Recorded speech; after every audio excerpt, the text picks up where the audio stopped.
우리 이제 사순절 5번째 주간을 맞이하고 있습니다. 사순절 하면 우리가 늘 알다시피 우리에게 새 생명을 주신 주님께 감사하는 절기입니다. 죽을 수밖에 없었던 우리 생명이지만 예수님께서 이 땅에 고난을 당하시고 십자가를 지심으로 인해서 우리의 생명을 영원한 생명으로 구원해 주신 은혜의 시간들을 생각하는 것이죠. 그 은혜에 대해서 우리가 보답하며 살아가는 삶을 살아가는 것, 그것이 바로 믿음의 사람의 모습일 것입니다. 그래서 사람의 목적하면 뭡니까? 하나님의 은혜에 감사해서 그 은혜에 감격해서 하나님 앞에 영광을 돌리며 살아가는 것, 그것이 바로 우리 인간에게 놓여진 목적인 것입니다. 그래서 여러분들이 잘 아다시피 웨스터민스터라는 소요리 문답, 거기 보면 첫 번째 문항이 뭡니까? 첫 번째 문항은 바로 사람의 제일 되는 목적이 무엇입니까? 라고 가장 첫 번째 소개되고 있어요. 그 첫 번째 문항의 답이 뭡니까? 사람의 제일 되는 목적은 하나님을 영화롭게 하는 것, 그리고 그를 영원토록 즐거워하는 것이다. 이렇게 말씀하고 있는 것을 보게 됩니다.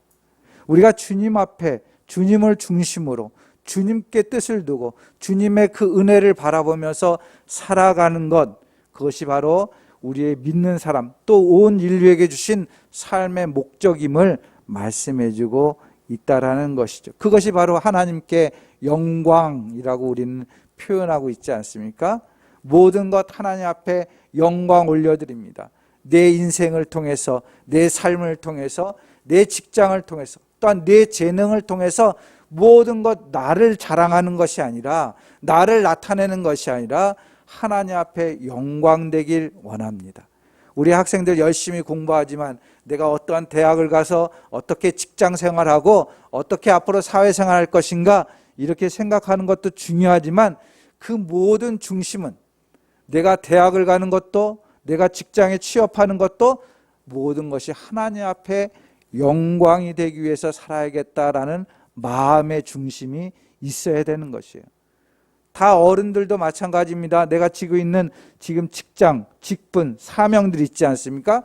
그 모든 것이 내가 어떤 유익을 위해서, 다른 사람을 위해서 열심히 봉사하고 헌신하는 것도 중요한 일이지만 더 중요한 것은 그것을 통해서 하나님 앞에 영광이 되어야 된다는 것이죠. 이러한 마음의 중심을 가지고 살아가는 것이 우리의 삶인 것이 믿음의 사람들의 모습인 것입니다.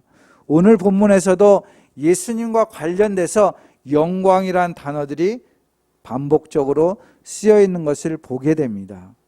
본문의 내용은 대략 그렇지 않습니까? 예수님께서 이제 십자가를 지시기 위해서 유월절을 지키기 위해 예루살렘에 갔어요.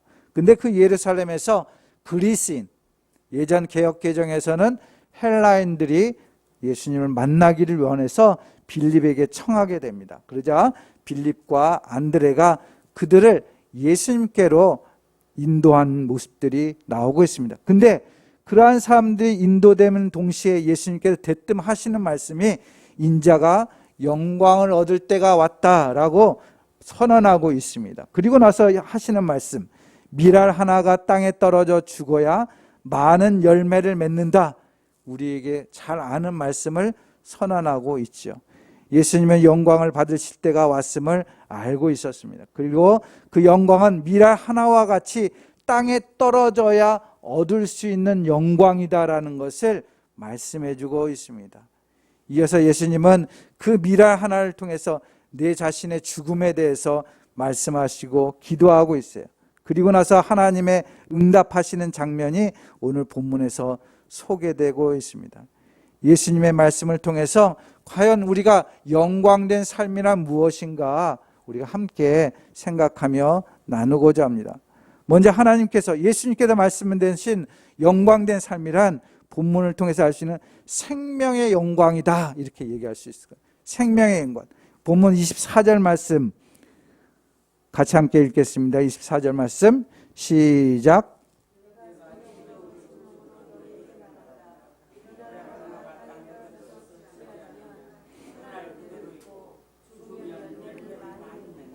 네, 본문에서는 밀알 하나 많은 것도 아니라 하나를 말씀하고 있습니다. 이 미랄 하나는 어떻습니까?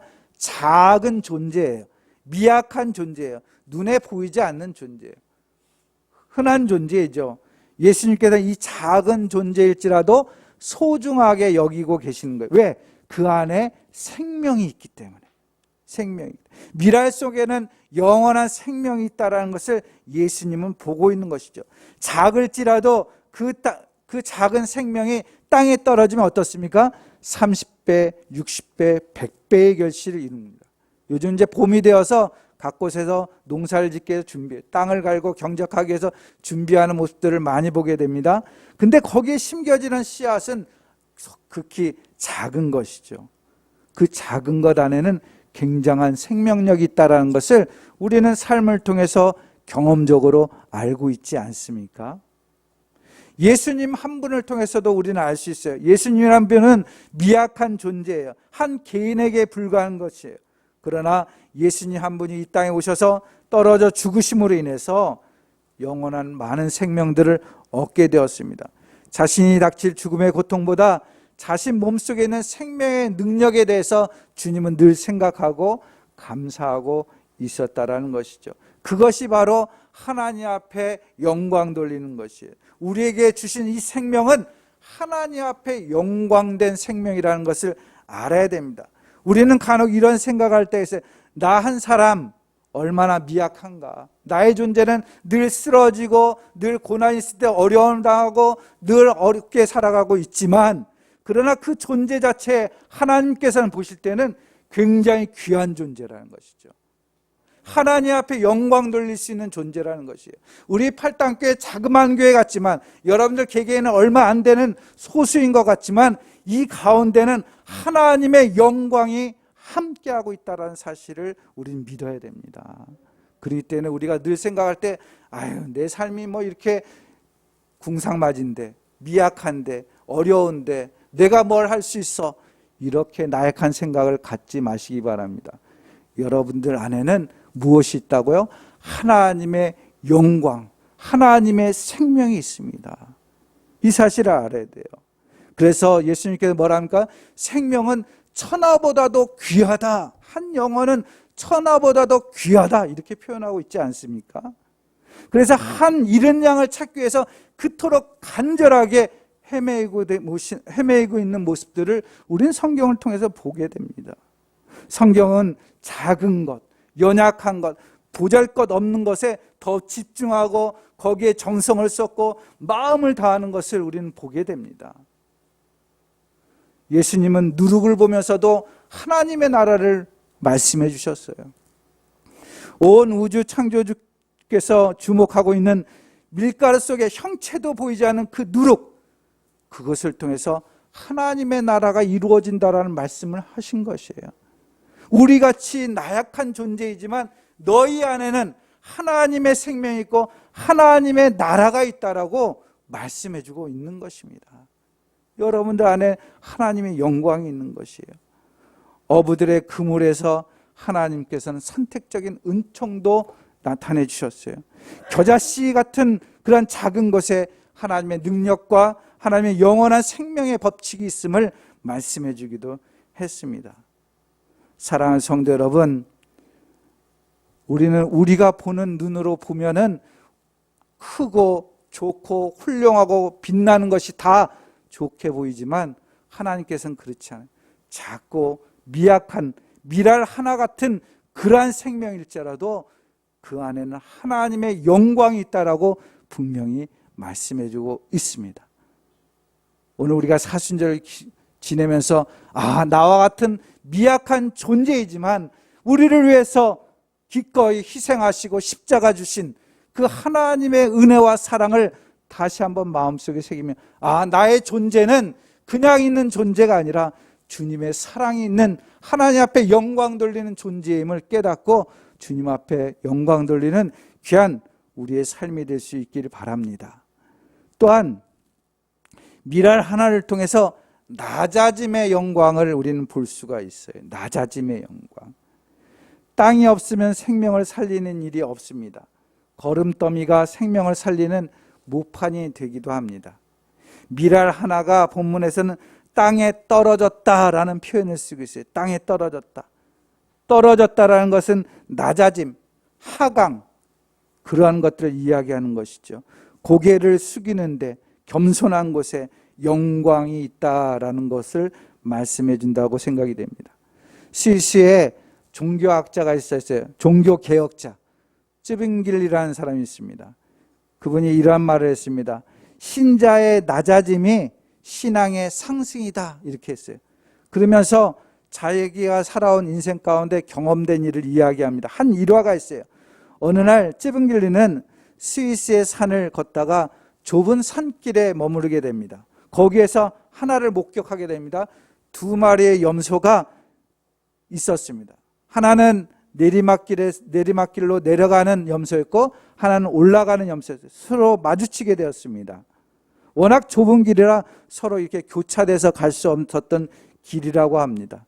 서로 팽팽히 맞서다가 순간 놀라운 일이 벌어졌어요. 올라가려고 하던 염소가 갑자기 길가에 누웠다라는 것이. 그러자 그 누워있는 염소를 밟고 밑으로 내려가는 염소가 내려갔고, 그 다음에 나서 올라가는 염소는 일어나서 자기가 가는 오르막길로 올라갔다라는 것입니다. 하나님 앞에서와 사람 앞에서 폭삭 엎드린 사람이 은총으로 올라갈 수 있구나, 이것을 그 사람은 깨달았다라는 것이에요. 아무리 훌륭한 사람이라도 하나님께서는 떨어뜨린 후에 높이셔서 사용한다라는 것입니다. 왜냐하면 사람은 자신의 절망을 보아야 하나님만을 온전히 의지할 수 있기 때문입니다. 그때 비로소 하나님의 사람으로 강하게 쓰임받을 수 있는 것이죠. 우리는 성경에서 그러한 사람들을 많이 만나지 않습니까? 모세가 어떻습니까? 이집트의 왕자로서 살아갈 수 있었습니다. 그러나 그는 목동으로서 낮은 자로 삶을 경험하게 됩니다. 그리고 나서 이스라엘 목자가 되었습니다. 다윗을 보시기 바랍니다. 처음부터 목동으로, 막내로, 도망치는 인생으로 살았지만 그럼에도 불구하고 그런 인생길을 통해서 하나님을 중심으로 살아가게 되고, 그래서 이스라엘의 최고의 왕으로 사용되었다는 것을 우리는 보게 됩니다. 요셉도 그렇지 않습니까? 색동옷을 얻고 귀한 아들로 성장할 수 있었음에도 불구하고 노예로, 죄수로 인생의 바닥으로 떨어졌습니다. 나락으로 떨어졌어요. 그 이후에 그는 이집트의 총리 대신으로 귀하게 쓰임받았습니다. 예수님도 그렇습니다.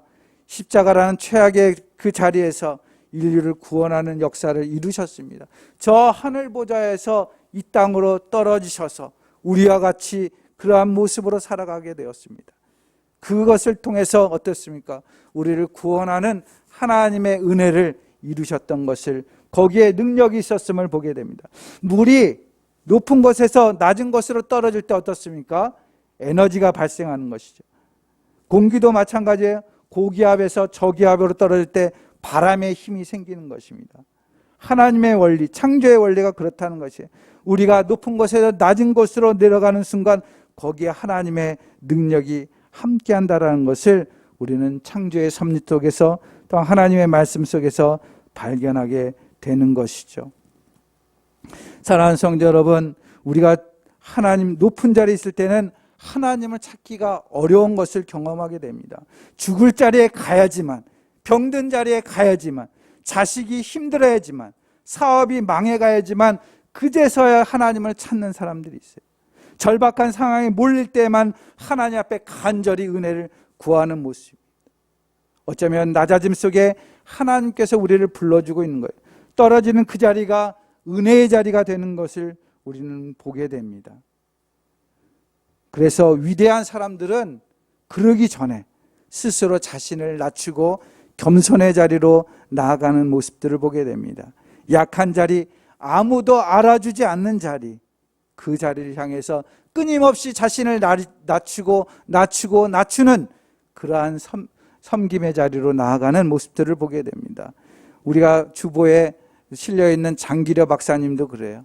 자신이 부귀와 영화를 누릴 수도 있었음에도 불구하고 가장 연약한 자들을 향해 돌보고 나아가는 그런 모습들을 보게 됩니다.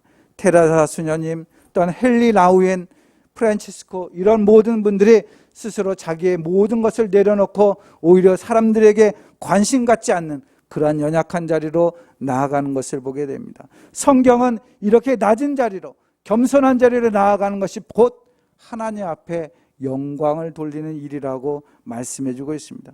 예수님께서 그의 삶을 보여주신 것이죠. 예수님께서는 오늘 본문에서 어떻습니까? 헬라 사람들이 몇 명 찾아왔다는 거예요. 헬라 문화권에 있는 높은 사람들이 찾아온 곳이에요. 그들이 그를 스승으로 모시려고 하지만 그의 자리를 지키지 않았어요. 또한 유대인들이 믿고 있는 그런 문명 속에서도 높임을 받고 왕으로 치대하려고 했지만 그 자리에 가지도 않으셨습니다. 오로지 낮고 천한 곳을 향해 생명을 구원하기 위해서 오로지 낮은 곳으로 향했던 것이 예수님인 것을 우리는 성경을 통해서 보게 됩니다. 지극히 낮은 곳에 와서 하나님의 구원을 이루실 때, 그때가 바로 하나님의 영광이다. 이미 영광을 받았다라고 하나님께서는 예수님께 응답해 주고 있는 우리 오늘 말씀을 보게 됩니다. 사랑하는 성도 여러분, 우리의 삶 속에서 언제나 우리는 높고자 할 때가 많습니다. 내 자신이 나타나고 내 자신이 뭔가 해야 되고 내 자신이 뭔가를 사람들에게 주목받고 이렇게 나아가기를 원하는 때가 많습니다. 그러나 하나님 앞에 진정한 영광은 낮아짐으로, 섬김으로, 다른 사람 앞에 귀하게 쓰임받는 모습들이 진실로 영광이라고 말씀하고 있는 것을 보게 됩니다. 우리 성도들은 언제나 주님 앞에 겸손한 모습으로, 언제나 다른 사람들의 낮아짐을 보고 섬겨나갈 수 있는 그러한 우리 성도들의 삶이 될 수 있기를 바랍니다. 또한 세 번째 마지막으로는 죽음으로 사는 영광에 대해서 말씀하고 있다고 생각이 됩니다. 예수님은 죽음의 영광을 아셨습니다. 문자적으로는 생명을 포기하는 것만이 아니라 자아가 죽는 것을 의미하는 것이죠. 25절 말씀 한번 보시기 바랍니다. 25절 말씀 같이 함께 읽겠습니다. 시작.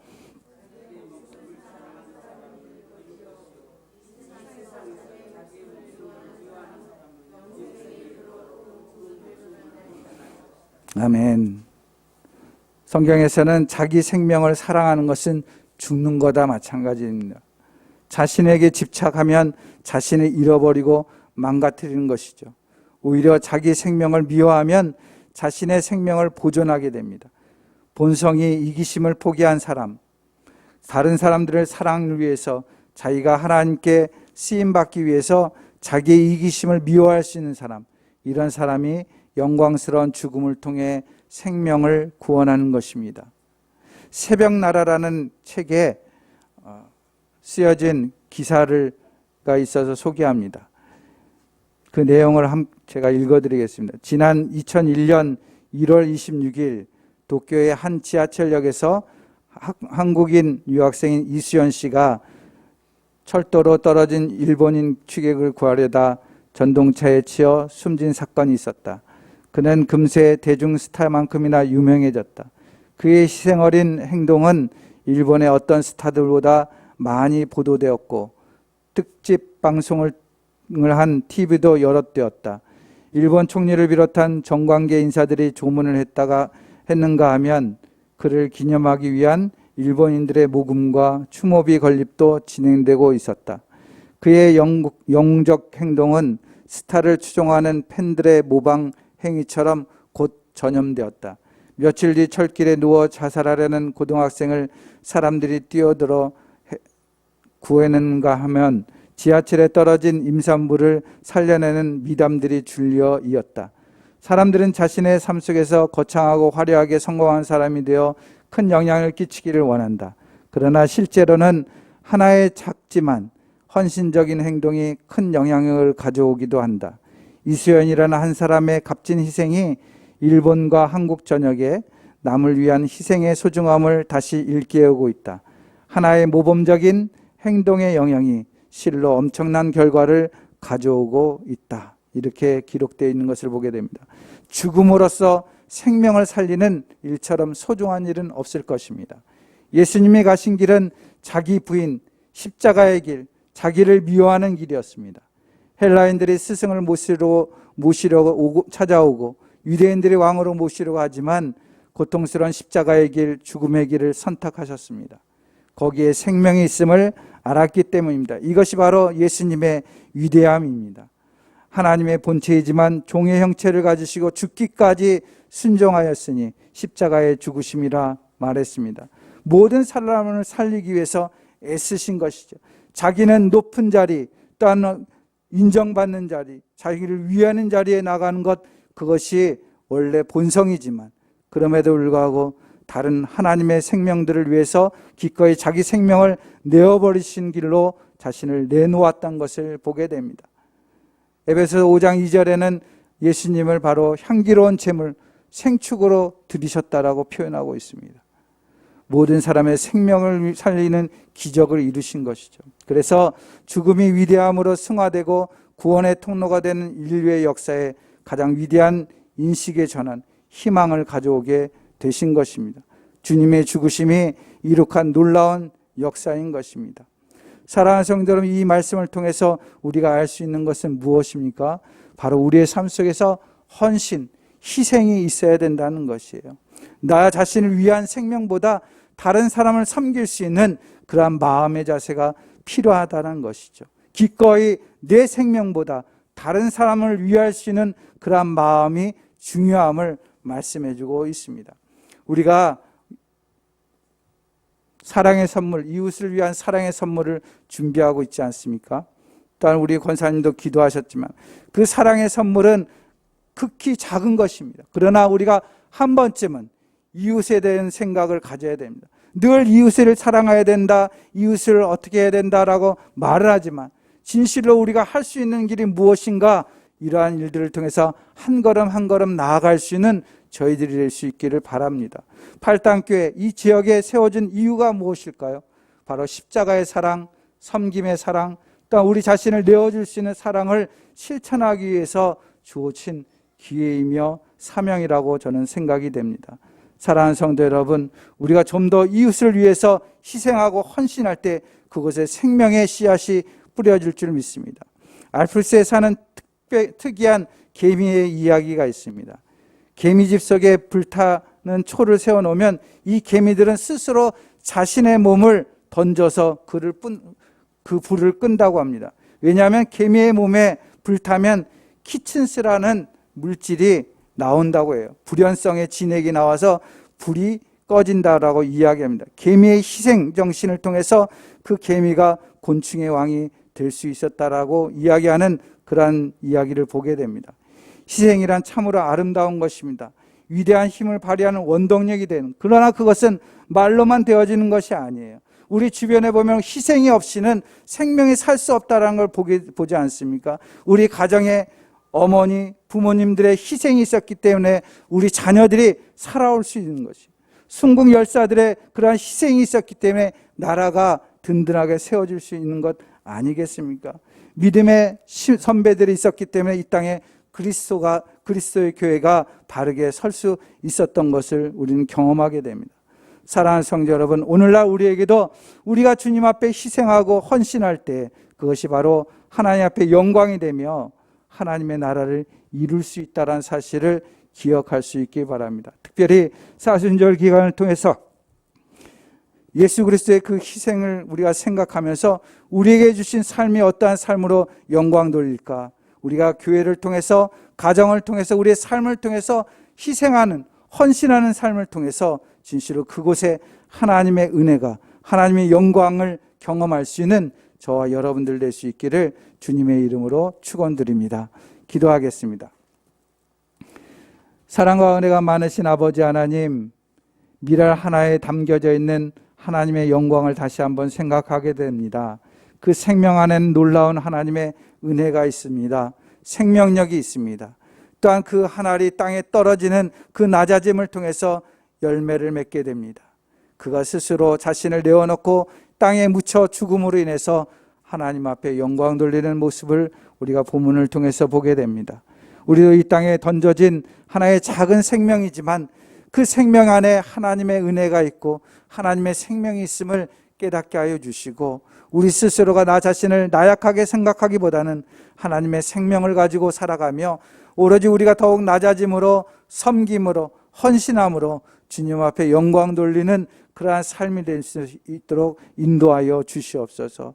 사순절 기간을 통해서 더욱 우리 자신을 묵상하며 하나님 앞에 어떻게 살아가야 될까 더 마음속에 새기면서 살아갈 수 있는 저희 모두가 되어서 이 팔당교회를 통해서 우리 성도를 통해서 하나님의 나라가 이 지역 가운데 아름답게 이루어져 갈 수 있도록 주님 은총 베풀어 주시옵소서.